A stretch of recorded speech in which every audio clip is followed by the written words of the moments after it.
Hello and welcome to our January update here at Revesby Estate Farms. January, 16.6 millimetres of rain. It's been a very dry month really. That's at least half the rainfall to what we would normally expect. But it's done us some favours. It has helped us get along with our sugar beet harvest. So we are around 90% now complete on our harvest campaign on our sugar beet for this season. So during this video, as promised last time, we'll have a look at the sugar beet harvest taking place. But you join me now in one of our fields which is destined to become oats, spring oats. It's in with a cover crop. You would have seen in the previous videos as planting the cover crops, but we've now been joined by some livestock on the farm. There we've got just over 200 sheep on here. They've been 1 week in one field and we've just moved them now over into this field to start grazing the top off this cover.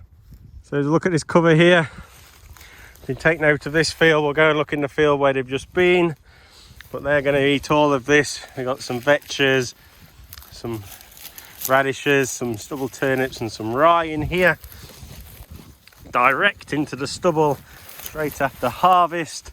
And you can see the soil in here, absolutely fantastic condition for us to drill our oats into.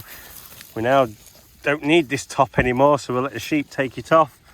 The roots are all in here, which have done the job, making it friable, capturing carbon, putting into the soil for us. So the sheep are actually destroying the top off. They will firm the top slightly for us, which actually allows it to dry better. As we normally get some rains into February, actually the action of the sheep hooves on the soil actually allow it to dry out better for us. So now I've just jumped over through the hedge and into a field where the sheep have just come off. So this is where they've grazed, and you can see they've really grazed it down, took all that trash out of our way so it won't hold the drill up. You can see the soil here. This is where it's been grazed off. No damage done by the sheep at all. Have just very slightly firmed up this top, but again that's just going to help us travel with our machines. The roots are still left behind in here. A beautiful structure for us now to drill into. What's left will just regenerate. We will spray it out to kill it all off so it doesn't cause a problem in the next crop. But what's left behind, along with the sheep muck, is going to cycle nutrition into our following crop. So once the sheep are off these fields, they've actually got 500 acre to be going at, 200 hectares. Once the sheep are off them, I'll just assess them. I'll walk over them with my spade just to do some trial digs, just to make sure there's no damage to the soil structures. There shouldn't be, but we just want to make sure before we go and put the next crop in. So all I'm doing is walking along, and every now and then just pick a spot as we're going along, drop the spade in. It's quite stony land in here, so you'll feel a bit of resistance from the stones, but then just peel back, and I'm looking for signs of in the soil of any compaction.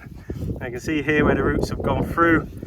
The ones from the radishes are really punching deeper, and then the rye works in this top layer, making it friable for us. I'm really looking for the horizontal lines. Horizontal lines normally shows where we've got compaction. We really want to be going up and down it so the water travels.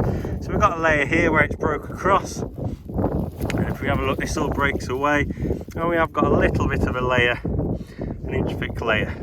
Not too concerned here though, because you can see the roots are getting through it.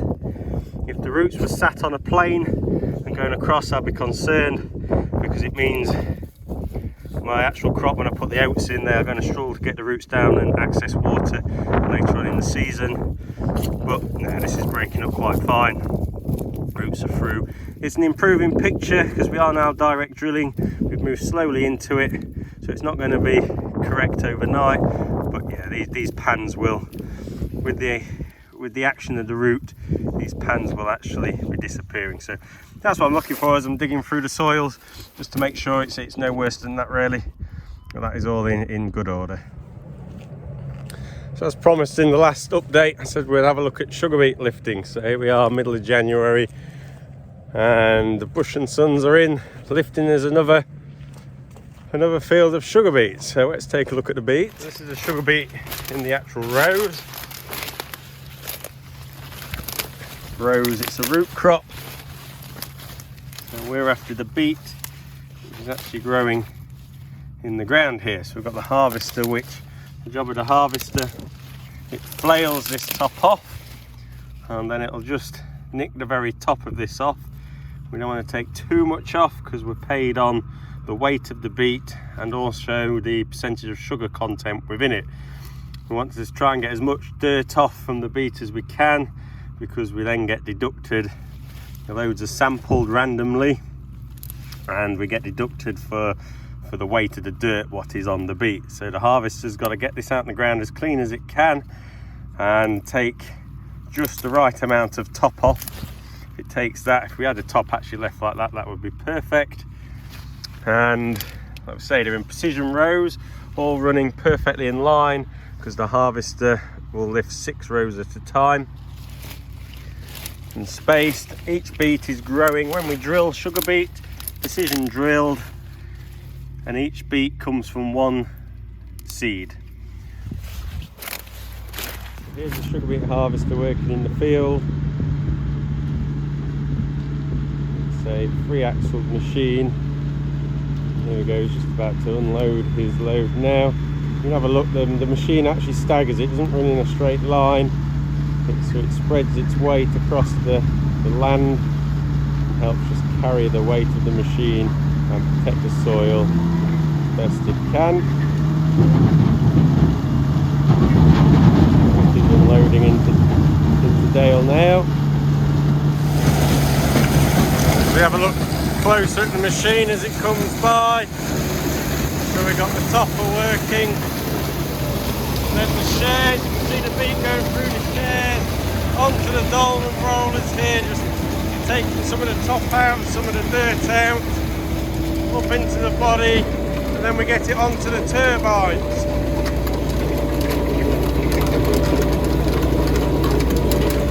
You see the beet being spun on the turbines, that's trying to spin out any dirt or any less tops, and then it's lifted up into the tank of the machine. Like I say, you can see the stagger on the wheels there. Large machine. Trying to protect the land the best as it can as we get the beet out. So we can see the flails up here, which flailing the top off. And then these knives here just finished taking the rest of the top of the crown, and then these are what we call the shares. Vibrating, walking, squeezing the beet up and out the ground as they pass through, like that one there is, onto the dolman rollers and then up into the heart of the machine.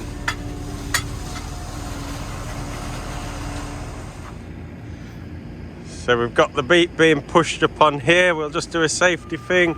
If I put my thumbs up, Adrian puts his thumbs up back, that just says he's recognised me and knows I'm on the pad. So we're pushing the sugar beet up, gives us more room on the clamp, but also get a level finish on the top.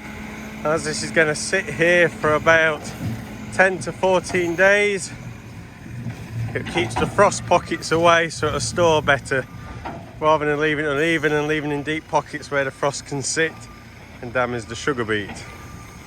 So here we can see a trailer just come in from the field, tips his load, and then Adrian will push it up nice and level.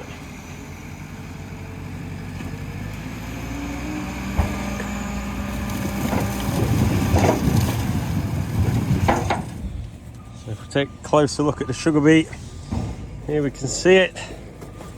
There's the beet straight out in the field. Had the tops taken off, as we saw by the harvester, taking the top off, slicing the top, but leaving the whole beet behind. And as as we said, each of these sugar beets is grown from one individual seed. So precision plant them in the field, and from one seed we get one beet. And then this will be transported to factories 41 miles away from here. Bush and Sons, who are lifting us the beet, will also cart this in. It will go over a cleaner loader to take any excess dirt off the beet, because we don't get paid for the dirt, we actually get money deducted for the dirt what we take into the factory. So we want the cleanest beet we can get into the factory. We don't want to be paying to cart beet down the highways. Now you can see the beet being loaded through the cleaner loader onto the lorry. So the idea of the cleaner loader is to take the soil out. You see it goes up on the bars, and all the small dirt falls out, putting just the beet into the lorry. This soil will go back onto the field now, field where it came from, because if there's any diseases or anything within the beet, make sure it goes back to the field it came from, save spreading it around the farm. I hope that was useful.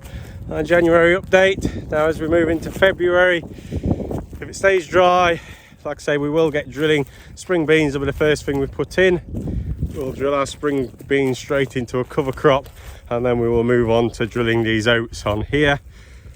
We will also, as the day gets longer, plants start to grow, the rape will wake up and start to grow. We will get the nitrogens on, the first dose of nitrogens onto our rapes, and we may even start thinking about our winter wheats. So join us next time in February, and hopefully you'll see some of that taking place.